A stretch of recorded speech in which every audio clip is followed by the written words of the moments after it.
I'm just gonna be blunt and tell you that you are probably rowing too fast. And I'm not talking about your actual rowing speed.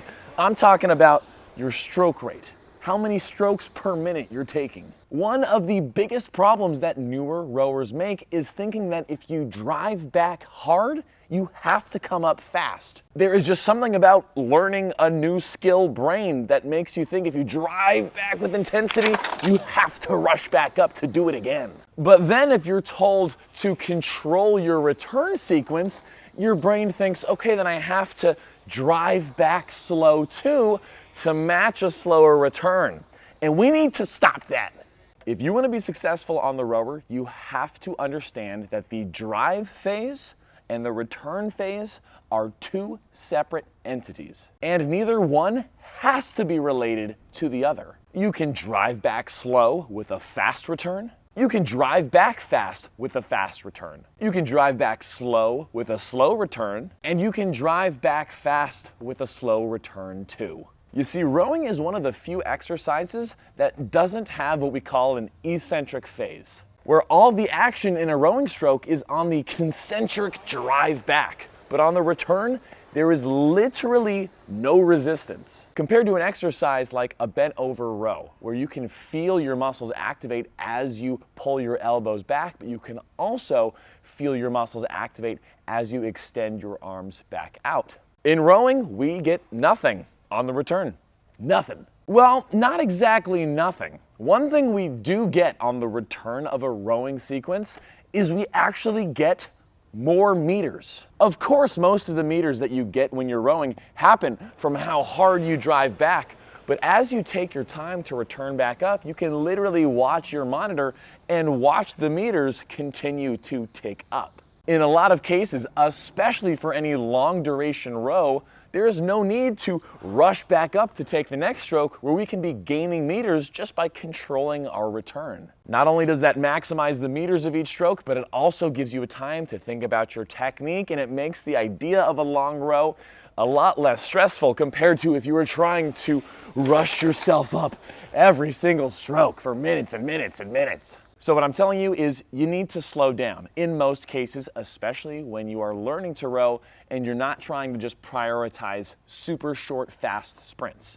If you're trying to prioritize sprints, then yeah, you gotta row hard back and come up fast, but that's not most case scenarios when it comes to using rowing for fat loss and improved fitness. I mean, you don't have to think about any of this stuff if you just want to check out my Just Row platform with hundreds of follow-along workouts and direct one-on-one messaging with me so I can coach you to your specific goals. You can check that out linked down below, as well as a form review form if you want me to take a look at your form for you. But if you feel like your stroke rate is all over the place, the first step to fixing that is to think about being a light switch, having an on phase and an off phase. Thinking about the drive back as you're on, where you're trying to bring intensity, but as soon as the handle finishes into the chest, you instantly flick off like a light switch and you go calm and chill on the way back up.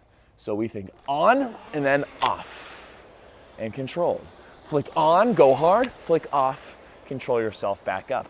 Another common phrase that is used to help ingrain these fundamentals is thinking about rowing through peanut butter and jelly.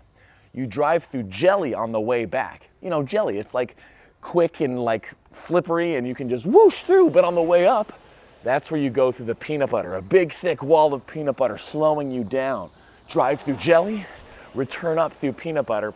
These little concepts can help you ingrain that on off and that just control on the way up. If you're more of a numbers person, one way to think about this is a 1 second drive back and a 2 second return up.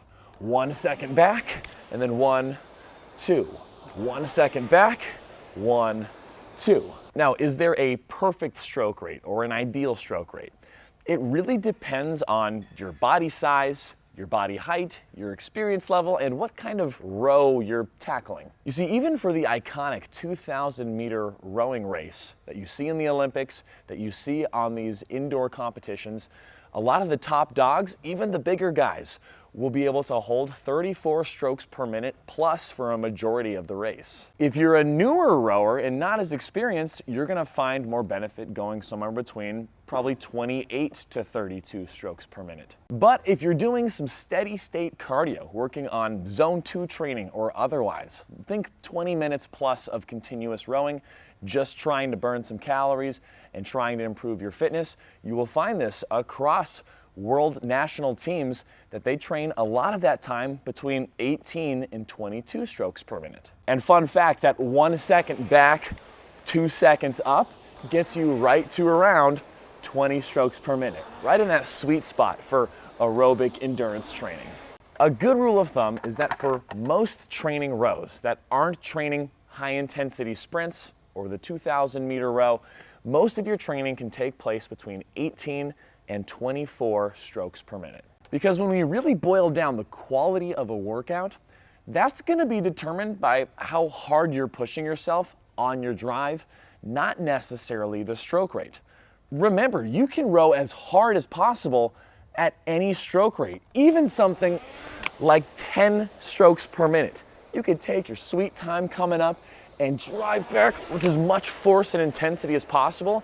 And if you did this for 20 minutes, you would walk away a fitter, stronger, better rowing athlete with a stroke rate of 10. And once we can make that association of understanding that it really is just about the drive and then controlling our way back up based on the parameters of the workout, we realize that we get a lot more time to focus on our technique. Rowing becomes a lot less overwhelming and you don't get as tired as quickly. So, moral of the story, drive back harder, come up slower. Control your body and realize that the return up and the drive back are two separate entities. And we just need to be able to control our brain to remind ourselves to drive back with as much intensity as we can, that's appropriate, but then as soon as that handle finishes in, to instantly turn off our brain and control our return. And once we can do that, we're gonna get a heck of a lot more out of our rowing workouts. So I hope that makes sense. If you have questions on this, or you have any thoughts you want to share, make sure you let me know down below and let me know what kind of rowing video you want to see next. But thanks so much for watching, and I will see you in the next video.